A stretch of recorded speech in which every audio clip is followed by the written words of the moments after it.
Hello students, welcome to new study point. आइए अब हम क्वेश्चन करते हैं, साइंस का क्वेश्चन करते हैं। सोशल साइंस का इस बार मैंने क्वेश्चन जो है वो उठाया है, सामाजिक विज्ञान से संबंधित जो है प्रश्न इसके अंदर रहेंगे। आप देखिए यहाँ पे 20 मल्टीपल चॉइस क्वेश्चन हमने लिए हैं, लेकिन ये 20 का मैं 100 बना दूंगा, ये मेरी गारंटी है। ठीक, तो आप लोग इस वीडियो से कंटिन्यूस लगे रहिए। और अभी तक अगर आपने हमारा चैनल सब्सक्राइब नहीं किया है तो आप चैनल को सब्सक्राइब कर लीजिए, ताकि जो आगे आने वाली वीडियो है वो आप तक जो है वो तुरंत पहुंच सके। तो हमारा जो टॉपिक रहेगा वो 20 मल्टीपल चॉइस क्वेश्चंस पे रहेंगे। ठीक है, तो ये आपका ध्यान होगा। आप देखते हैं, मैं क्वेश्चंस की शुरुआत करता हूँ, आप क्वेश्चन देखिएगा। पहला क्वेश्चन है, the boundary line between India and Pakistan is. India और पाकिस्तान के बीच में जो बाउंड्री लाइन है, यानी इंटरनेशनल बाउंड्री लाइन है, उसका क्या नाम है। ठीक है, तो ये आप देखिए, बाउंड्री लाइन पूछा गया है इंडिया और पाकिस्तान के बीच में। ठीक, तो सबसे पहली जो लाइन इसमें लिखी गई ऑप्शन में है कि मैकमोहन लाइन, या सेकंड है जिसको बोलते हैं रेडक्लिफ लाइन, या तीसरी है जिसको बोलते हैं डुरांड लाइन, और चौथी है जिसको नन ऑफ दीज बोलते हैं। ठीक है, तो इसमें ये पूछा गया कि इंडिया और पाकिस्तान के बीच में, यानी इंडिया और पाकिस्तान के बीच में कौन सी बाउंड्री लाइन है। तो इसका जो राइट आंसर है वो है रेड क्लिफ लाइन। ठीक है, आपको याद करने का तरीका मैं बताता हूँ कि देखिए, इसमें लिखा है रेड क्लिफ लाइन। देखिए रेड क्या है, रेड माने क्या होता है, लाल, और लाल किसका होता है, खतरे का होता है। ठीक है, और आप जानते हैं इंडिया और पाकिस्तान के बीच में बवाल बना ही रहता है। ठीक है, तो इसलिए इसको खतरे से याद रखिएगा कि जो रेड क्लिफ लाइन है वो इंडिया और पाकिस्तान के बीच की जो बाउंड्री है। क्लियर है। अच्छा, आपके पास दो ऑप्शन और हैं, मैं उनको भी बताए दे रहा हूँ। आप ध्यान रखिएगा कि मैकमोहन लाइन इंडिया और चाइना के बीच में जो इंटरनेशनल लाइन है उसको जो है वो कहा जाता है। ठीक है, तो इंडिया और चाइना के बीच में जो लाइन है उसे बोलते हैं मैकमोहन लाइन। और रेड क्लिफ लाइन तो मैंने आपको बता ही दिया। डुरंड लाइन अगर देखा जाए तो ये इंडिया प्लस अफगानिस्तान के बीच में जो लाइन है उसे हम बोलते हैं। ठीक है, तो ये डुरंड लाइन कहलाएगी। ठीक है, तो अब आप मेरे हिसाब से समझ में आ गया होगा आपको कि मैकमोहन लाइन इंडिया और चाइना के बीच में है। रेड क्लिफ लाइन अगर देखा जाए तो वो इंडिया और पाकिस्तान के बीच में है। अगर डुरंड लाइन देखा जाए तो ये इंडिया और अफगानिस्तान के बीच में है। तो मेरे हिसाब से आपको ये क्वेश्चन जो है वो रेडी हो गया। अगला क्वेश्चन जो है वो हम देखते हैं। ठीक है, तो your next question is here. देखिए क्या लिखा है, लिखा the main factor determining climate are, यानी वो कौन सा ऐसा कारक है, कौन कौन सा ऐसा फैक्टर है जो जलवायु को निर्धारित करता है। ठीक है, नहीं, क्लाइमेट को वो जो है वो निर्धारित करता है या डिटरमाइन करता है। तो क्या वो रिलीफ है, या अपर एयर सर्कुलेशन है, या सरफेस विंड है, या ऑल ऑफ द एबव है। तो मैं आपका आंसर बता दे रहा हूँ, ये है all of the above. All of the above का मतलब ऊपर जितने तीनों मैंने पॉइंट लिखे हैं वो तीनों जो हैं वो जलवायु में एक महत्वपूर्ण भूमिका जो है वो निभाते हैं।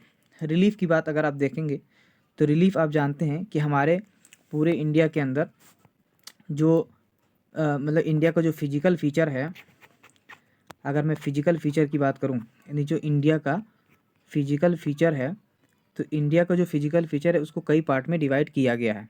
ठीक है, जैसे सबसे पहला अगर आपने देखा होगा तो पहला है द नॉर्थन प्लेन्स। ठीक है, यानी क्या बोलते हैं उसको हम, द नॉर्थन प्लेन्स। ठीक है, यानी भारत का उत्तरी मैदान, तो ये नॉर्थन प्लेन हो गया। दूसरा है जिसको बोलेंगे द हिमालयज़। ठीक है, यानी हिमालयाज़। ठीक है, हिमालयाज़। तीसरा है द कोस्टल प्लेन। ठीक है, तो ये आपको ध्यान रखना पड़ेगा, कोस्टल प्लेन। ठीक है, कोस्टल प्लेन कहा गया। The desert, the desert. ठीक है, ये चार मैंने आपके सामने लिख दिए, और भी हैं मैं उनको भी लिखता हूँ। आप देखिए, दूसरा है द डेक्कन प्लेट्यू। ठीक है, तो नीचे पांच मैंने लिखे, चार मैंने लिखे ही थे, और ये है डेक्कन प्लेट्यू। ठीक है, डेक्कन प्लेट्यू कहलाता है। क्लियर है। तो इस तरीके से बहुत सारे क्लाइमेट फैक्टर। तो आप बताइए कि जितने मैंने पॉइंट लिखा है ये सब जो है वो क्लाइमेट में एक अहम भूमिका निभाते हैं। अगर मैं अपर एयर सर्कुलेशन की बात करूँ तो अपर एयर सर्कुलेशन का मतलब होता है एटमॉस्फेयर में जो एटमॉस्फेयर के अंदर यानी वातावरण में बहुत सारी लेयर हैं। ठीक है, एटमॉस्फेयर में बहुत सारी लेयर हैं, तो एटमॉस्फेयर में जो लेयर हैं उन लेयर के अंदर जो है एयर का सर्कुलेशन जो है वो चलता रहता है।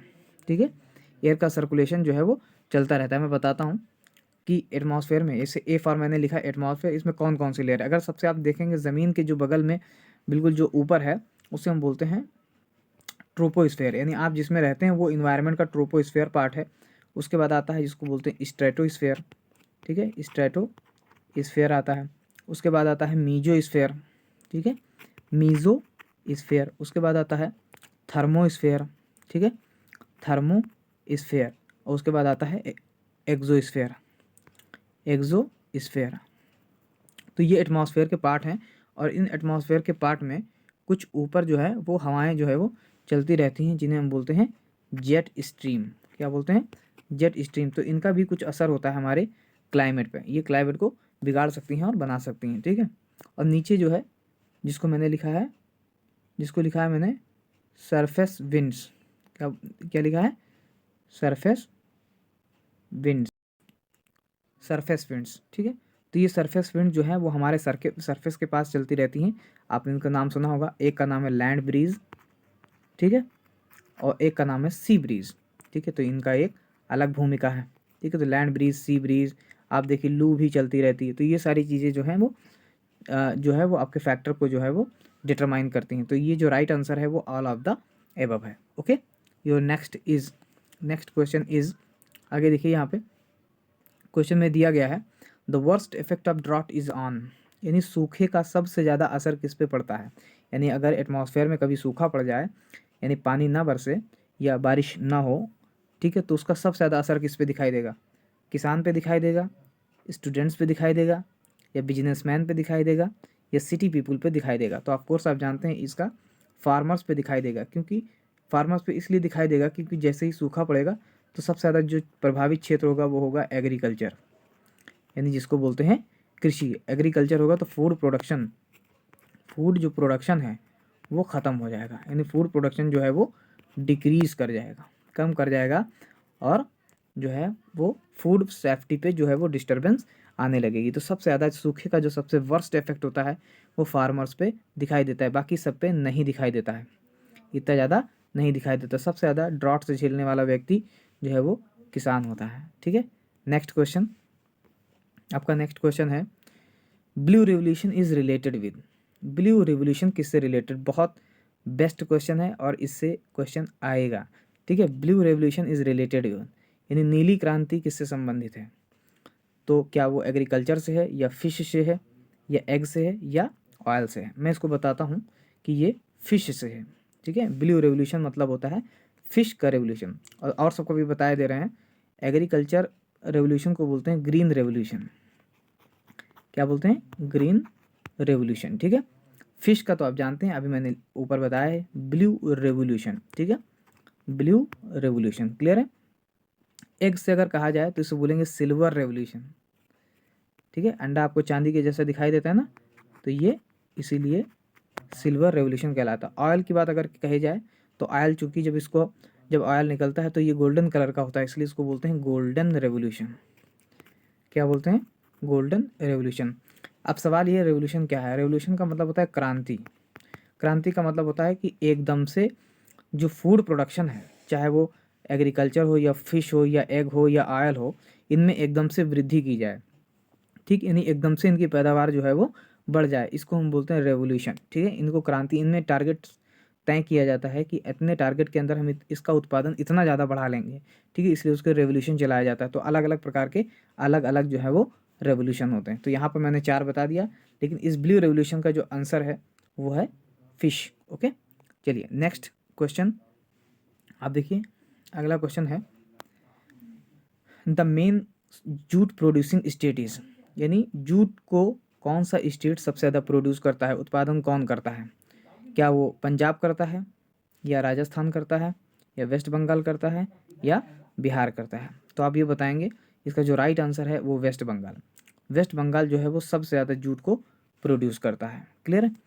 तो फिर और सारे क्या करते हैं ये भी ध्यान रखिएगा। तो और सब जो है वो क्या करते हैं मैं बताता हूँ। पंजाब जो है उसको ग्रैनरी ऑफ द इंडिया कहा जाता है, granary of India. Granary of India यानी इसका मतलब होता है सबसे ज़्यादा वीट का प्रोडक्शन यहीं होता है, ठीक है। यानी सबसे ज़्यादा गेहूँ जो है वो कहाँ पाया जाता है? पंजाब में, तो इसको बोलते हैं ग्रैनरी ऑफ इंडिया, यानी भारत की जो है वो ग्रैनरी ये कहलाती है। क्लियर है? कौन? पंजाब, क्योंकि इसके अंदर सबसे ज़्यादा वीट का जो है प्रोडक्शन या पैदावार जो है वो होती है। अगर राजस्थान की बात करें तो जो राजस्थान है उस राजस्थान के अंदर डोलोमाइट, ठीक, डोलोमाइट एंड संगमरमर जिसको बोलते हैं मार्बल, ये सबसे ज़्यादा जो है वो प्रोड्यूस किया जाता है। कहाँ पे? राजस्थान के अंदर। ठीक है, आप जानते हैं राजस्थान के अंदर बहुत सारी पहाड़ियाँ जो है वो पाई जाती हैं। ठीक है, तो ये ध्यान रखिएगा, डोलोमाइट और जो मार्बल है वो कहाँ पे होता है? राजस्थान के अंदर। और वेस्ट बंगाल तो आप जानते हैं जूट प्रोड्यूसिंग स्टेट। आगे अगर देखा जाए बिहार की बात करें तो जो बिहार है ये आप जानते हैं कि ये नॉर्थन प्लेन पे पाया जाता है, नॉर्थन प्लेन पे पाया जाता है। तो यहाँ पे एग्रीकल्चर बहुत ज़्यादा होता है। ठीक है, एग्रीकल्चर जो है वो ज़्यादा यहाँ पे होता है। एग्रीकल्चर जहाँ होगा वहाँ वीट और राइस जो है वो ज़्यादा जो है वो प्रोड्यूस किया जाएगा। ठीक है, तो ये बिहार से संबंधित बात हो गई। बाकी इसका जो राइट आंसर होगा मेन जूट वाला वो आपका वेस्ट बंगाल ही होगा। क्लियर है? चलिए नेक्स्ट क्वेश्चन देखते हैं। आपने अभी तक अगर चैनल सब्सक्राइब नहीं किया है तो सब्सक्राइब कर लें, और आप लाइक वाला भूल जाते हैं तो उसको लाइक बटन जो है वो दबा दें। और हाँ, कमेंट जरूर करें। आपका कमेंट जो है मुझे कम दिखाई देता है, तो कमेंट जरूर करें, चाहे जैसा कमेंट करें, लेकिन आप कमेंट करें, लेकिन वो एक नैतिकता के दायरे में होना चाहिए। ठीक है, आप अनवांटेड कमेंट ना करें। Okay, your next question is where is the oil refinery in Uttar Pradesh? Uttar Pradesh के अंदर ऑयल रिफाइनरी कहाँ पाई जाती है? ऑयल रिफाइनरी का मतलब होता है जहाँ पे तेल शोधन किया जाता है, यानी तेल को साफ़ किया जाता है, उसे हम बोलते हैं ऑयल रिफाइनरी, और ये उत्तर प्रदेश के अंदर पाया जाता है। तो कहाँ पाया जाता है ये पूछा गया है। तो क्या क्या वो आगरा में है, या कानपुर में है, या मथुरा में है, या लखनऊ में है? तो इसका जो राइट आंसर है वो है मथुरा में। ठीक है, मथुरा के अंदर ऑयल रिफाइनरी जो है वो पाई जाती है, ये ध्यान रखिएगा, मथुरा के अंदर ऑयल रिफाइनरी जो है वो पाई जाती है। ठीक है, तो फिर और जगह और लोगों को भी देख लेते हैं। अगर हम आगरा की बात करें तो आगरा के अंदर जो चीज़ें फेमस हैं मैं उनको बता दे रहा हूँ कि आगरा के अंदर जो पेठा है वो फेमस है। ठीक है, आगरा के अंदर पेठा जो है वो फेमस है। ओके, आगरा के अंदर खेल के यानी स्पोर्ट्स के सामान जो है वो ज़्यादा पाए जाते हैं या बनाए जाते हैं, स्पोर्ट्स आइटम। ठीक है, यानी जो लकड़ी उकड़ी के जितने भी काम होते हैं वो यहाँ पाए जाते हैं। ठीक है, यानी वुडन चीज़ें, लकड़ी की चीज़ें यहाँ पे बनाए जाते हैं, जैसे वुडन के खिलौने, वुडन टॉयज़ जो है वो आगरा के अंदर बनाए जाते हैं। तो 3 चीज़ हो गई, एक पेठा यहाँ फेमस है, और एक स्पोर्ट्स के आइटम, खेल के सामान मिलते हैं, और यहाँ पे लकड़ी की खिलौने जो है वो बनाए जाते हैं। और बातें इसके अंदर हम देख लेते हैं कि आगरा के अंदर आपका 7 वंडर, 7 अजूबे में ताजमहल जो है वो यहाँ पे सिचुएटेड है। ठीक है, आगे देख लेते हैं। ताजमहल के अलावा यहाँ पे पाया जाता है इत्माउद्दौला। ठीक है, जो कि एक हिस्टोरिकल बिल्डिंग है, इत्माउद्दौला यहीं पे है। यहीं पे आगरा किला है, ध्यान रखिएगा, आगरा किला है।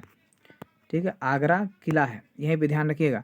एक लाल किला है जो कि दिल्ली में है, लेकिन यहाँ पे आगरा किला है जो कि अकबर के द्वारा जो है वो उसको फिर से जो है वो सही कराया गया था। और यहीं पे फतेहपुर सीकरी है। क्या है? फतेहपुर सीकरी है। ठीक है, तो ये 4 चीज़ें आपको यहाँ समझ में आ गई कि आगरा के अंदर ये सारी चीज़ें जो है। और एक मैं भूल ही गया कि यहाँ पे यमुना नदी है, ये ध्यान रखिएगा कि आगरा के अंदर यमुना नदी है जिसके किनारे आपका ताजमहल जो है वो सिचुएटेड है। क्लियर है? ताजमहल को बनवाने वाले का नाम तो आपको पता ही होगा, शाहजहाँ। ठीक है, शाहजहाँ ने ताजमहल को जो है वो बनाया था। क्लियर है? चलिए अब अगला इसमें और भी देख लेते हैं। कानपुर के बारे में थोड़ी सी बात हो जाए। कानपुर जो है वो लेदर इंडस्ट्री के लिए जाना जाता है। लेदर इंडस्ट्री, यहाँ पे लेदर यानी चमड़े का सामान जो है वो पाया जाता है। कानपुर जो है वो क्या है? Manchester of Uttar Pradesh. कानपुर को मैनचेस्टर ऑफ यूपी कहा जाता है, यानी यूपी का औद्योगिक जिला जो है वो कहा जाता है, मैनचेस्टर ऑफ यूपी कहा जाता है। यहाँ पे लेदर का सामान जो है वो ज़्यादा बनाया जाता है। क्लियर है? अब आइए अपने लखनऊ में, लखनऊ की बात अगर हम करें तो लखनऊ को नवाबों का शहर कहा जाता है। क्या कहा जाता है? नवाबों का शहर जो है वो कहा जाता है। इसे बागों का शहर भी कहा जाता है, क्योंकि यहाँ बहुत सारे बाग हैं, बागों का शहर इसे कहा जाता है। 4 बाग, आलम बाग, कैसर बाग, ये सारे सब यहीं पे बाघ जो है वो पाए जाते हैं। यहाँ की एक महिला थी जिनका नाम था बेगम हजरत महल, जिन्होंने 1857 की क्रांति में हिस्सा लिया था, तो इसलिए इसको जाना जाता है। यहाँ पे बेगम हजरत महल पार्क भी मौजूद है। क्लियर है? तो मैं फिर से और बताता हूँ इसके बारे में कि यहाँ पे जो बेगम हजरत महल पार्क है, और यहाँ पे अगर देखा जाए तो लखनऊ जो है वो इमामबाड़े के लिए ज़्यादा जाना जाता है। इमामबाड़ा इसको हम बोलते हैं, यानी इमामबाड़ा यहाँ पे जो है वो पाया जाता है। यहाँ पे एक और गार्डन है, उसको बोलते हैं नवाब वाजिद अली शाह जूलॉजिकल गार्डन। नवाब वाजिद अली शाह जूलॉजिकल गार्डन, यानी जिसको जू बोलते हैं, वो उसी के नाम पे है, यानी ठीक है, नवाब वाजिद अली शाह के नाम पे जो है। बहुत सारी यहाँ पे बातें हैं, ठीक है। जो लखनऊ है उसको यहाँ पे अलग अलग नामों से जो है वो जाना जाता है। क्लियर है? चलिए आगे देखते हैं हम। ये लखनऊ के बारे में बात होगी। तो अब यहाँ पे जो क्वेश्चन पूछा गया था कि उत्तर प्रदेश में ऑयल रिफाइनरी कहाँ है, तो वो आप बताएंगे कि ये मथुरा में है। ठीक है, चलिए नेक्स्ट क्वेश्चन आपका। अगला क्वेश्चन है, ये देखिए। क्वेश्चन है which metal is extracted from bauxite. कौन सा ऐसा मेटल है जिसको बॉक्साइट से निकाला जाता है। अब देखिए बॉक्साइट एक और है, ठीक है। इससे जो मेटल निकाला जाता है उसका नाम है एल्युमिनियम। ठीक है, एल्युमिनियम। तो एल्युमिनियम इसका राइट आंसर है। ठीक, इसका पूरा फार्मूला है Al2O3। ठीक है, Al2O3। तो एल्युमिनियम जो है इसको बॉक्साइट से जो है वो निकाला जाता है। ये Al2O3 बॉक्साइट का केमिकल फार्मूला है, और इससे हम क्या निकालते हैं, एल्युमिनियम जो है वो निकालते हैं। ठीक है, अच्छा अगला और भी देख लीजिए। अगला देख लीजिए कि जिंक के लिए जो ओर आता है उसका नाम है केलामाइन। इसका पूरा नाम है ZnCO3। तो अगर आप देखेंगे तो केलामाइन से Zn जो है वो निकाला जाता है, यानी जिंक जो है वो निकाला जाता है। ये केमिस्ट्री का भी एक इंपॉर्टेंट क्वेश्चन है, इसको आप देखे रहिएगा, ध्यान दिए रहिएगा। ठीक है, आगे देखिए। अगर हम आयरन की बात करें तो आयरन को निकाला जाता है हेमीटाइट से निकाला जाता है, जिसका पूरा फार्मूला है Fe2O3। ठीक है, तो इससे जो है वो आयरन को जो है वो निकाला जाता है। तो आयरन का इस्तेमाल जो है वो डेली लाइफ में ज़्यादा इस्तेमाल किया जाता है। अगर हम स्टील के बारे में बात करें तो स्टील एक एलॉय है। एलॉय का मतलब होता है मिश्र धातु। ठीक है, जिसमें दो मेटल मिला के इसको बनाया जाता है। ठीक है, जैसे क्या मिलाया जाता है, तो बोलेंगे आप आयरन, यानी आयरन प्लस कार्बन, अगर हम दोनों को मिला दें तो क्या बन जाएगा, स्टील बन जाएगा। ये मैंने उसका सिंबल लिख दिया है, ये आयरन का सिंबल है और ये कार्बन का सिंबल है।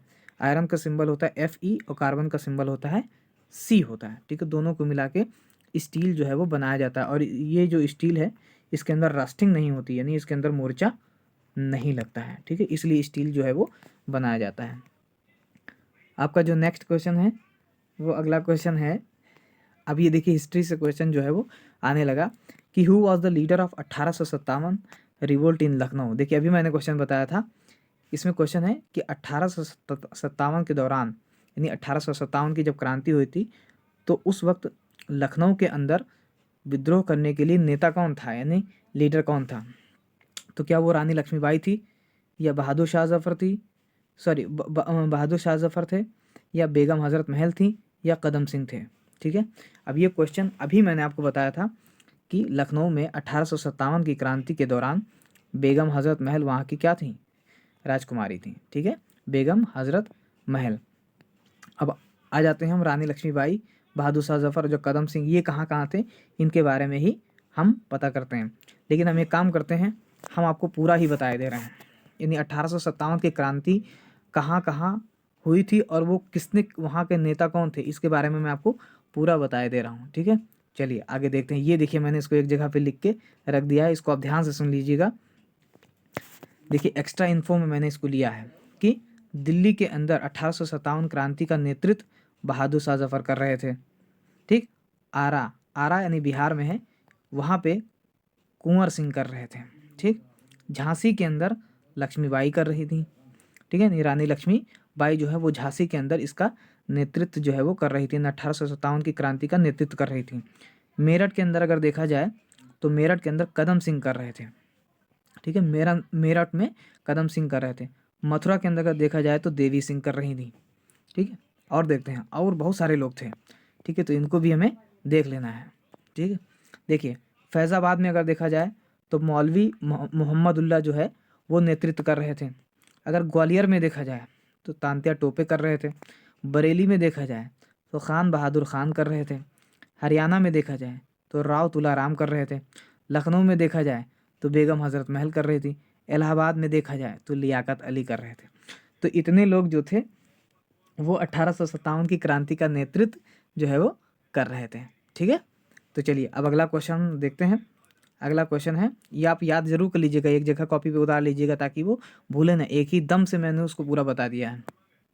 ठीक है, अब यहाँ पे देखिए लिखा है क्वेश्चन नंबर 9 कि doctrine of lapse was introduced by, एक संधि थी, उसको बोलते हैं डॉक्ट्रिन ऑफ लैप्स। इसको किसने चालू किया था? तो इस डॉक्ट्रिन ऑफ लैप्स को चालू करने वाले जो थे उनका नाम था लॉर्ड डलहौजी। क्या नाम था? लॉर्ड डलहौजी। ये ध्यान रखिएगा, लॉर्ड डलहौजी ने डॉक्ट्रिन ऑफ लैप्स को चालू किया था। क्या था इसका मतलब? इसका मतलब ये था कि ब्रिटिश ने यानी अंग्रेज़ों ने एक कानून जो है वो पारित किया था कि अगर कोई राजा, अगर कोई रूलर, रूलर माने होता है शासक या राजा, जिसकी कोई भी संतान नहीं होगी यानी उसका कोई भी वारिस नहीं होगा, तो उसका जितना भी साम्राज्य होगा वो ब्रिटिश के कब्जे में आ जाएगा। इसका मतलब होता है doctrine of lapse.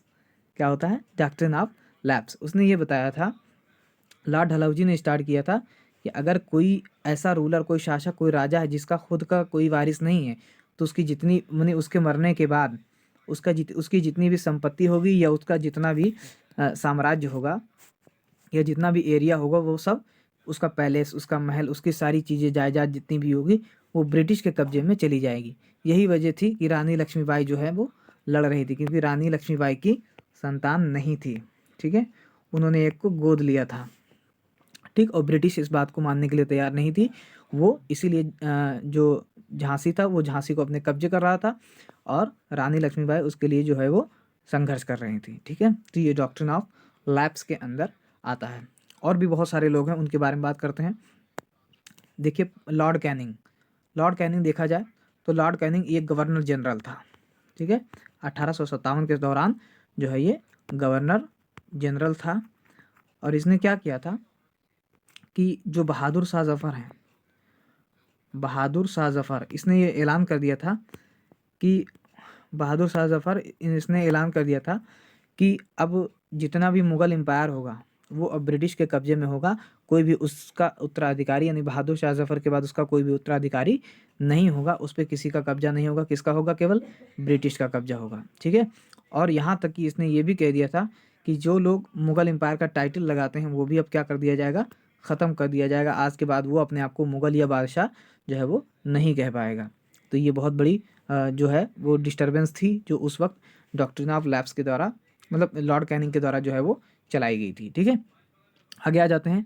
Lord Mountbatten, ये भाई हमारे यहाँ के आखिरी गवर्नर जनरल थे, यानी लास्ट ब्रिटिश गवर्नर जनरल, ऐसे बोलेंगे, लास्ट ब्रिटिश गवर्नर जनरल। ठीक है, लास्ट ब्रिटिश गवर्नर जनरल ये थे। क्लियर है? लास्ट ब्रिटिश गवर्नर जनरल जो है लॉर्ड माउंट बैटन थे, और इन्होंने इंडिया ही पाकिस्तान को डिवाइड किया था। इंडिया को पाकिस्तान के साथ जो है वो यानी अलग कर दिया था। ठीक है, ये लॉर्ड माउंट बैटन थे। ठीक है, अगला देखते हैं। इसी में लॉर्ड वेलेस्ली की बात अगर कर देते हैं तो लॉर्ड वेलेस्ली भी चालाक था। उसने एक संधि बनाई थी, उसका नाम था सब्सिडियरी अलायंस। ठीक है, सब्सिडायरी अलायंस। इस अलायंस के तहत यानी इसने इस संधि को स्टार्ट किया था, सब्सिडायरी अलायंस को।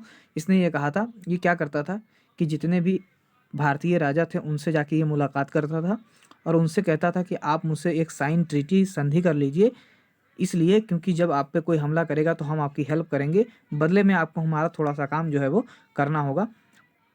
ठीक है, यानी हमको सुचारू रूप से अपने यहाँ पे जो है व्यापार या जो भी चीज़ें हैं वो चलने देना। ठीक है, तो इसके लिए जो लॉर्ड वेलेस्ली थे, लॉर्ड वेलेस्ली ने ये संधि जो है वो करवाई थी, और जो जितने भी भारतीय राजा थे उन्होंने साइन कर दिया। बाद में धीरे धीरे राजा इनके अंडर में आ गए और पूरी तरीके से जो ब्रिटिश थे उसने सभी भारतीय राजा के ऊपर अपना जो है वो अधिकार जो है वो जमा लिया। क्लियर? तो ये छल करते थे, या आप ऐसे समझिए कि ये जो है वो धोखा देते थे। ठीक है, तो चलिए नेक्स्ट क्वेश्चन अब आपके स्क्रीन की तरफ आगे तरफ आते हैं और इसको हम पढ़ते हैं। लिखा है who is the founder of modern India, यानी आधुनिक भारत को के स्थापना किसने की।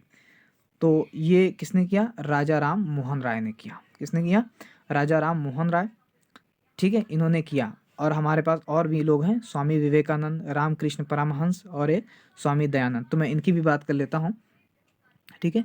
देखिए इसमें पहले मैं रामकृष्ण परमहंस की बात बताऊं।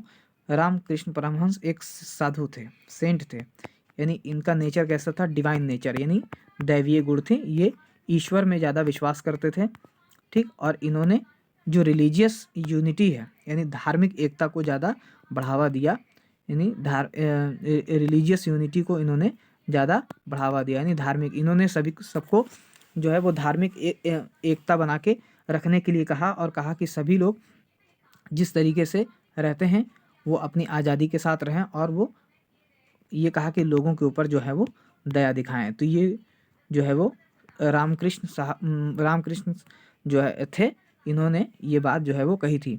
इन्हीं की इन बातों से स्वामी विवेकानंद बहुत ज़्यादा प्रभावित हुए, और इन्होंने एक मिशन की स्थापना की, उसका नाम था रामकृष्ण मिशन, रामकृष्ण मिशन, ठीक है। इन्होंने इसकी स्थापना की। तो आपसे क्वेश्चन पूछा जा सकता है कि स्वामी मतलब रामकृष्ण मिशन की स्थापना किसने की, तो स्वामी विवेकानंद ने की, ठीक है।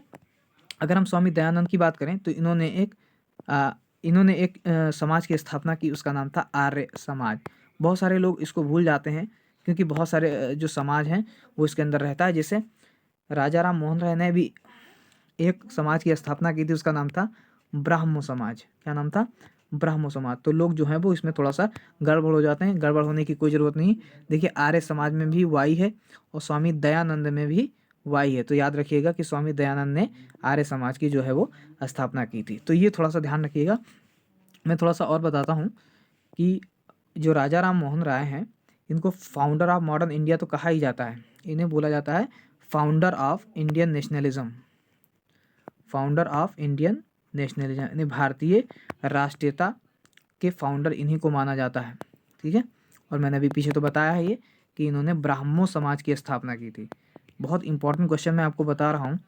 ब्राह्मो समाज की जो है वो स्थापना इन्होंने ही की थी। किसने, राजा राम मोहन राय ने की थी। चलिए नेक्स्ट क्वेश्चन आपका है, अगला क्वेश्चन है theosophical society was founded by, यानी थियोसॉफिकल सोसाइटी की शुरुआत किसने की, यानी किसने इसको बनाया, किसने इसको स्थापित किया।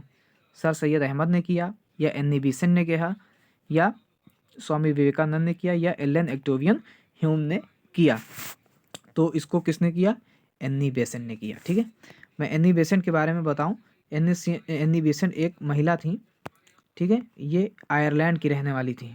कहाँ की, आयरलैंड की रहने वाली थी, और इन्होंने थियोसॉफिकल सोसाइटी की जो है वो मतलब स्थापना जो है वो की, ठीक। आगे बताते हैं हम आपको। सर सैयद अहमद ख़ान की बात अगर हम करें तो इन्होंने मुस्लिम कम्युनिटी, जितने भी मुस्लिम कम्युनिटी के जितने भी लोग हैं, यानी मुस्लिम कम्युनिटी के जितने भी लोग हैं, उनको एजुकेशन देने के लिए ज़्यादा प्रयास किया, क्योंकि मुस्लिम कम्युनिटी के जितने भी लोग थे वो शिक्षा में पीछे हुए थे, ठीक है। तो इन्हीं को एजुकेशन देने के लिए इन्होंने अलीगढ़ मुस्लिम यूनिवर्सिटी की स्थापना की, अलीगढ़ मुस्लिम यूनिवर्सिटी की स्थापना की। किसने, सर सैयद अहमद ख़ान, ठीक। और इन्होंने गर्ल्स के बारे में भी ज़्यादा जो है वो आवाज़ जो है वो उठाई, ठीक है। आगे देखते हैं। स्वामी विवेकानंद के बारे में आपको बता ही चुका हूँ। ऊपर एलन एक्टोवियन ह्यूम के बारे में बता दें तो एलन एक्टोवियन ह्यूम ने 1885 में इंडियन नेशनल कांग्रेस की स्थापना की, ठीक है। ये ध्यान रखिएगा, क्वेश्चन बहुत इंपॉर्टेंट है कि इंडियन नेशनल कांग्रेस की स्थापना किसने की, तो आप बताएंगे इंडियन नेशनल कांग्रेस की स्थापना 1885 में एलन एक्टोवियन ह्यूम ने की थी, ठीक है। चलिए नेक्स्ट क्वेश्चन आपके आगे। ये क्वेश्चन देखिए कितना अच्छा क्वेश्चन है। मुस्लिम लीग इज़ फाउंडेड इन, यानी मुस्लिम लीग कब बनी, ठीक है। तो मुस्लिम लीग जो है वो बनी 1906 में, ठीक है। ध्यान रखिएगा, मुस्लिम लीग जो है वो 1906 में बनी थी। और भी बहुत डेट्स लिखी है, मैं उनको भी बता दे रहा हूँ कि 1916 में होम रूल लीग मूवमेंट, यानी होम रूल लीग जो है की स्थापना जो है वो की गई, होम रूल लीग की स्थापना की गई, ठीक है। और 1905 में अगर देखा जाए तो बंगाल का डिवीज़न हुआ, यानी बंगाल जो है वो भारत जो बंगाल है उसका डिवाइड हुआ था, यानी बंगाल को डिवाइड किया था। ठीक है, किसने किया था तो आप बताएंगे लॉर्ड कर्जन साहब ने किया था। ठीक है, यानी लॉर्ड कर्जन ने बंगाल को जो है वो डिवाइड किया था। ठीक है, 1920 को देख लेते हैं, देख लीजिए 1920 को भी। तो 1920 ये क्या चला, गांधी जी के द्वारा नॉन कॉपरेशन मूवमेंट। ठीक है, नॉन कॉपरेशन मूवमेंट, असहयोग आंदोलन जिसको बोलते हैं। यानी गांधी जी ने कहा था ब्रिटिश से कि हम किसी भी तरीके से आपको सपोर्ट नहीं करेंगे। ठीक है, यानी अगर आपने हमारी बात नहीं मानी, जो हमारी डिमांड से अगर आपने नहीं मानी, तो हम किसी भी तरीके से आपके एडमिनिस्ट्रेशन में, आपके प्रशासन में हम आपका साथ जो है वो नहीं देंगे। तो आप देखिए, मैंने आपको 4 डेट्स बता दी। 1916 में क्या हुआ, 1906 में क्या हुआ, 1905 में क्या हुआ और 1920 में क्या हुआ। चलिए नेक्स्ट क्वेश्चन है, नेक्स्ट क्वेश्चन है ये देखिए, क्वेश्चन कितना अच्छा क्वेश्चन, वही क्वेश्चन आ गया। The partition of Bengal tooks place in the year, यानी बंगाल का पार्टीशन, भारत से बंगाल का पार्टीशन कब अलग हुआ। ठीक है, यानी बंगाल भारत से कब हुआ या बंगाल का पार्टीशन कब किया गया। तो क्या ये 1885 में किया गया, नहीं। 1905 में, हाँ बिल्कुल सही, 1905 के अंदर जो है वो बंगाल को विभाजन किया गया। ठीक है, ये राइट आंसर है, यानी डिवीजन ऑफ बंगाल। ठीक है, डिवीजन ऑफ बंगाल। ठीक है, और भी डेट्स लिखी हैं उनको भी देख लेते हैं। 1850 में मैंने अभी बताया था इंडियन नेशनल कांग्रेस की स्थापना हुई, किसने किया था, ए ओ ह्यूम, एलन एक्टोवियन ह्यूम। ठीक है, इन्होंने ही जो है वो किया था। क्लियर है। 1930 में अगर देखा जाए तो इसको बोलते हैं सिविल डिसओबीडियंस मूवमेंट। ठीक है, ये चला था क्या, सिविल डिसओबीडियंस मूवमेंट। ठीक है, सविनय अवज्ञा आंदोलन, ये गांधी जी के द्वारा जो है वो चलाया गया था, सिविल डिसओबीडियंस मूवमेंट। इसमें ये कहा था कि अब हम ब्रिटिश की जितने भी जो रूल्स होंगे, जो कानून होंगे, उनको ही अब हम क्या करेंगे, बाइकआउट करेंगे। ठीक है, अच्छा आगे आ जाइए। 1935, ये मतलब ये सिविल डिसओबीडियंस में ये कहा गया कि हम जो ब्रिटिश की जितनी भी चीज़ें होंगी उनको हम क्या करेंगे, बाइकआउट करेंगे, यानी सिविल डिसओबीडियंस, यानी अब हम आज्ञा नहीं मानेंगे बल्कि अवज्ञा करेंगे, ऐसा आंदोलन करेंगे। ठीक है, 1935 की अगर हम बात करें तो 1935 में आया था गवर्नमेंट ऑफ इंडिया एक्ट। और मैं आपसे बताऊं, गवर्नमेंट ऑफ इंडिया एक्ट जो है वो आया था 1935 के अंदर आया था। और आज जो हमारा कॉन्स्टिट्यूशन है, हमारा जो भारतीय संविधान है, उस भारतीय संविधान पे सबसे ज़्यादा असर इसी 1935 का है। ठीक है, तो इसीलिए इसे मिनी कॉन्स्टिट्यूशन कहा जाता है। क्या कहा जाता है इसे, इसे मिनी कॉन्स्टिट्यूशन जो है वो कहा जाता है। क्लियर है, यानी इसे मिनी कॉन्स्टिट्यूशन कहा जाता है, एक छोटा यानी लघु संविधान जो है वो कहा जाता है। ये आपको ध्यान में रखना है। चलिए, योर नेक्स्ट क्वेश्चन इज, अगला जो क्वेश्चन है वो क्वेश्चन है हु रोट आनंद मठ बुक, यानी किसने आनंद मठ नाम की पुस्तक जो है वो लिखी थी। क्या वो गांधी जी ने लिखी, या रविन्द्रनाथ टैगोर ने लिखी, या बंकिम चंद्र चटर्जी ने लिखी, या दादा भाई नौरोजी ने लिखी। तो इसका जो राइट आंसर है वो है बंकिम चंद्र चटर्जी। अगर मैं बताऊं तो आनंद मठ जो बंकिम चंद्र के द्वारा जो लिखी गई, उसी आनंद मुख से मठ नाम की पुस्तक से हमने लिया है, जो कि वंदे मातरम कहलाता है। क्या कहलाता है, वंदे मातरम, जो कि हमारा क्या है, नेशनल सॉन्ग है, राष्ट्रीय गीत। ठीक है, नेशनल सॉन्ग जो है वो कहलाता है। ठीक है, वंदे मातरम जो है वो हमारा नेशनल सॉन्ग है, ये आनंद मठ की पुस्तक में है। ठीक है, और देखिए बहुत सारे हैं, उनकी भी एक एक किताब का नाम जान लेते हैं, देखते हैं क्या है। गांधी जी ने एक किताब लिखी थी, माई एक्सपेरिमेंट।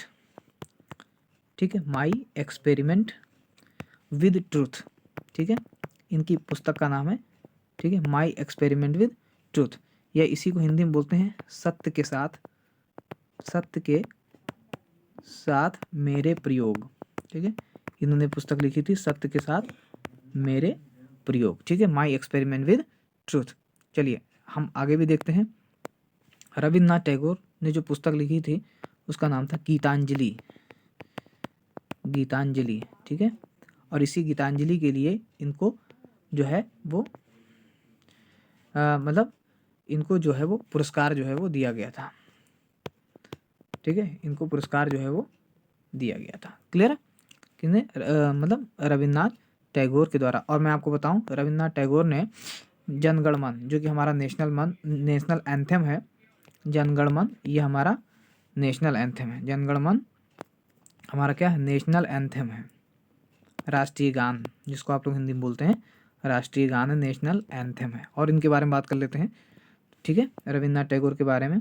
इन्होंने जब 1905 में बंगाल डिवाइड हुआ था, बंगाल जो है वो डिवाइड हुआ था, तो इन्होंने एक गीत लिखा था, उसका नाम था अमार Sonar Bangla.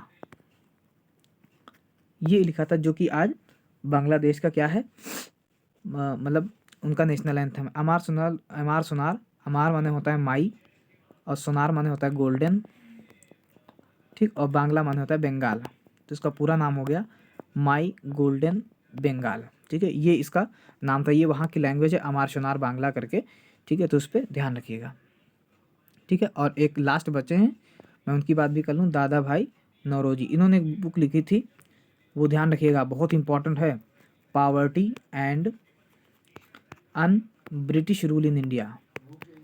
British rule in India, यानी जो अंग्रेज सरकार हमारे यहाँ से जितना पैसा था वो लूटे लिए जा रहे थे, यानी मतलब कॉटन के रूप में या नेचुरल रिसोर्स प्राकृतिक संसाधन के रूप में स्पाइसेस, मसाले और जितनी भी चीज़ें यहाँ थी उसको लिए जा रहे थे।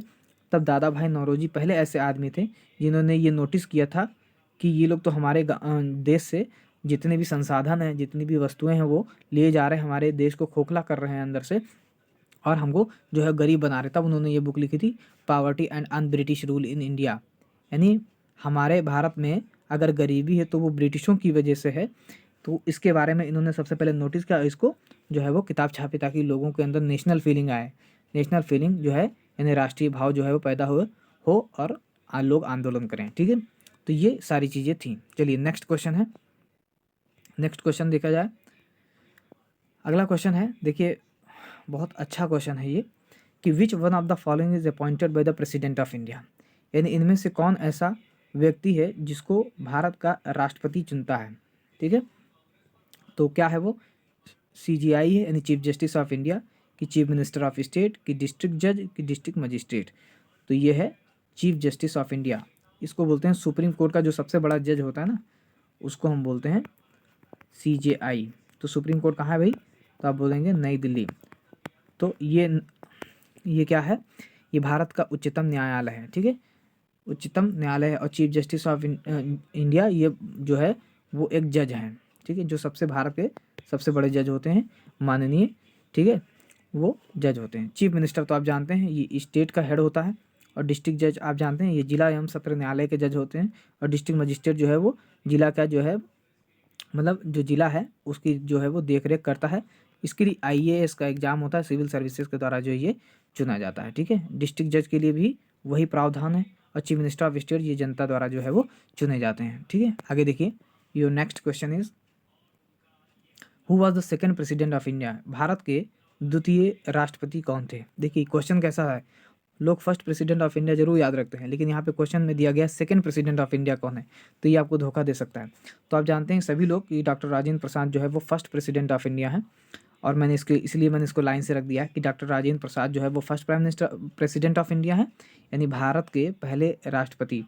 डॉक्टर सर्वपल्ली राधाकृष्णन ये द्वितीय राष्ट्रपति हैं, डॉक्टर जाकिर हुसैन ये तृतीय राष्ट्रपति हैं, और श्री VV गिरी ये चौथे नंबर पे हैं, ठीक है। तो ये ध्यान रखिएगा, इसलिए मैंने इसको जान के रख दिया। तो सेकंड नंबर का पूछा गया तो doctor Sarvepalli Radhakrishnan is the right answer, ठीक है। नेक्स्ट क्वेश्चन, अगला क्वेश्चन है आपका, कि इंडिया के अंदर कितने स्टेट्स हैं और कितने यूनियन टेरिटरीज हैं। तो इसके अंदर जो राइट आंसर है वो है 28 और 8, यानी 28 स्टेट हैं और 8 यूनियन टेरिटरीज हैं। इसको आप भूल जाएंगे तो आप जानते हैं मोबाइल जब आप ख़रीदते हैं तो मोबाइल के अंदर आपके देखिए कहते हैं कि 8 GB जो है वो रैम है और 128 GB जो है वो मेमोरी है, मतलब यहाँ पे देखिए GB जो है वो मेमोरी। तो ऐसे याद रखिएगा कि 8/28, ठीक है, ऐसे याद रखिएगा कि 8 जो है वो UT हैं यानी यूनियन टेरिटरीज़ हैं, और जो मतलब 28 हैं वो क्या हैं, राज्य हैं। तो ऐसे याद रखेंगे ताकि भूलेंगे ना। 8 128 याद करते हैं ना, 8 GB रैम 128 GB मेमोरी। तो 8 यूनियन टेरिटरीज और 28 क्या है इसका जो है वो स्टेट है। क्लियर है? तो याद रखेंगे, बाकी सभी गलत हैं। ठीक है, ये चलिए नेक्स्ट क्वेश्चन है आपका कि what is the minimum age for becoming the member of legislative assembly, यानी अगर लेजिस्लेटिव असेंबली यानी विधायक बनने के लिए आपकी मिनिमम एज कितनी होनी चाहिए। अगर आपको विधायक बनना है तो आपकी मिनिमम एज कितनी होनी चाहिए, तो उसका जो राइट आंसर है वो है 25 साल। ठीक है, कितना होना चाहिए, 25 साल आपकी कम से कम एज होनी चाहिए विधायक बनने के लिए, दैट इज़ एमएलए बनने के लिए। ठीक है, अच्छा 28 ईयर्स की जब आप हो जाते हैं तो आपको वोट देने का अधिकार हो जाता है। ठीक है, यानी वोटिंग राइट आपको मिल जाता है। ठीक है, इसी को बोलते हैं यूनिवर्सल, क्या बोलते हैं इसको, यूनिवर्सल एडल्ट फ्रेंचाइज, यानी जब आप 18 साल के कंप्लीट हो जाते हैं तो आपको वोट देने का अधिकार मिलता है, इसी को बोलते हैं यूनिवर्सल एडल्ट फ्रेंचाइज। ठीक है, तो ये ध्यान रखिएगा। क्लियर है? चलिए नेक्स्ट क्वेश्चन अगला है, अगला क्वेश्चन है ये देखिए, हु अपॉइंट्स द गवर्नर, यानी गवर्नर को कौन नियुक्त करता है या कौन अपॉइंट करता है। ठीक है, तो क्या वो प्राइम मिनिस्टर करता है, नहीं। सुप्रीम कोर्ट, नहीं। प्रेसिडेंट, बिल्कुल राइट आंसर है, प्रेसिडेंट जो है वो गवर्नर को चुनता है, यानी किसी भी स्टेट के गवर्नर को चुनने के लिए प्रेसिडेंट ही जिम्मेदार होता है। ये प्रेसिडेंट गवर्नर को किसी एक पर्टिकुलर स्टेट के लिए बनाता है, लेकिन अगर ज़रूरत पड़ेगी तो एक ही गवर्नर को कई सारे स्टेट्स के लिए यानी मेनी स्टेट्स के लिए जो है वो बना सकता है। ठीक है, अगर मान लिया कोई स्टेट उसी के दायरे में है, छोटा सा है, तो उसके लिए अलग से गवर्नर नहीं लाता है, बल्कि वही उसी को बना देता है। ठीक है, और बाकी चीफ मिनिस्टर तो जनता के द्वारा चुने जाते हैं, प्राइम मिनिस्टर जनता के द्वारा चुने जाते हैं। ठीक है, ये ध्यान रखिए। और मैंने सुप्रीम कोर्ट के जज को भी मैंने बताया था कि प्रेसिडेंट ही चुनता है। ठीक है, चलिए नेक्स्ट क्वेश्चन आपका। ठीक है, वीडियो देखिए, लंबी जरूर हो सकती है लेकिन आपको बहुत ज़्यादा नॉलेज मिलेगी। ठीक है, आगे देखिए, which Indian state has by cameral legislature, यानी कौन सा ऐसा भारतीय स्टेट है जिसके अंदर द्विसदनात्मक विधायिका पाई जाती है, यानी बाई कैमरल लेजिस्लेचर। इसका मतलब होता है कि उसके अंदर विधानसभा भी हो, ये मतलब होता है विधानसभा भी हो, ठीक, और उसके अंदर विधान परिषद भी हो। ठीक है, ये मतलब है इसका कि उसके अंदर विधानसभा और विधान परिषद दोनों होना चाहिए। बहुत सारे ऐसे स्टेट हैं जहाँ पे विधानसभा ही केवल है, विधान परिषद नहीं है। ठीक है, तो वही अगर दोनों हैं तो उसे बोलते हैं बाई कैमरल लेजिस्लेचर, यानी द्विसदनीय विधायिका। अगर एक ही है केवल विधानसभा है तो उसको बोलते हैं यूनी कैमरल, क्या बोलते हैं, यूनी कैमरल लेजिस्लेचर, यानी एक सदनीय विधायिका। तो बाई कैमरल लेजिस्लेचर जो है वो केवल महाराष्ट्र के अंदर है, मध्य प्रदेश के अंदर नहीं है, वेस्ट बंगाल के अंदर नहीं है, पंजाब के अंदर नहीं है। तो ये तीनों जो है वो कट जाएंगे, बाकी आपका महाराष्ट्र जो है वो सही आंसर हो जाएगा। चलिए लास्ट क्वेश्चन बहुत इंपॉर्टेंट है, ये देखिए, where is the Supreme Court of India located, यानी भारत का उच्चतम न्यायालय कहाँ पे है, यानी सुप्रीम कोर्ट जो है वो कहाँ पे है। तो अभी मैंने इसको बताया था कि ये नई दिल्ली में है। ठीक है, नई दिल्ली के अंदर है। ठीक है, नई दिल्ली के अंदर आपका सुप्रीम कोर्ट है। आगे देखिए जाए कि अगर उत्तर प्रदेश की बात करें तो उत्तर प्रदेश का हाई कोर्ट कहाँ है, इलाहाबाद में है। ठीक है, इलाहाबाद में है। अब इसकी एक बेंच जो है, इसकी जो एक कार्यपालिका है यानी बेंच है, उसको लखनऊ ट्रांसफ़र किया गया है, यानी लखनऊ के अंदर इसकी एक बेंच बनाई गई थी, क्योंकि इलाहाबाद में वर्कलोड जो है वो ज़्यादा था, तो इसका मतलब इलाहाबाद में हाई कोर्ट है। ठीक है, और उसकी एक बेंच जो है वो लखनऊ में बनाई गई है। क्लियर है? तो इस तरीके से हमने 20 क्वेश्चन के अंदर, आप समझ सकते होंगे मैंने कितने क्वेश्चन बताए होंगे, इसको मुझे बताने की आपको ज़रूरत नहीं है। और आप जो है वो लाइक जो है वो करते हैं, लाइक ज़रूर करें, कमेंट ज़रूर करें। आपके कमेंट से मुझे पता चल जाता है कि मुझे किस तरीके की वीडियो आपके मुताबिक जो है वो मुझे बनानी है। ठीक है, अभी तो मैं अपने हिसाब से बना रहा हूँ, लेकिन मैं ये कोशिश पूरी पोटेंशियल करता हूँ कि आपको ज़्यादा से ज़्यादा जो है वो नॉलेज मिल पाए। ठीक है, चलिए अब हमारा जो लास्ट वाला पॉइंट है, आप देखिए ये ज़रूरी है, ठीक, कि हमारे जो न्यू स्टडी पॉइंट 2.0 है उस चैनल को आप सब्सक्राइब करें। और आपको देखने के लिए धन्यवाद। हमारे टेलीग्राम चैनल को ज्वाइन करें, शेयर, लाइक, कमेंट, ठीक, जो है वो, और सब्सक्राइब, ये सभी जो आप है वो करते रहें। ठीक है, वीडियो को देखने के लिए धन्यवाद।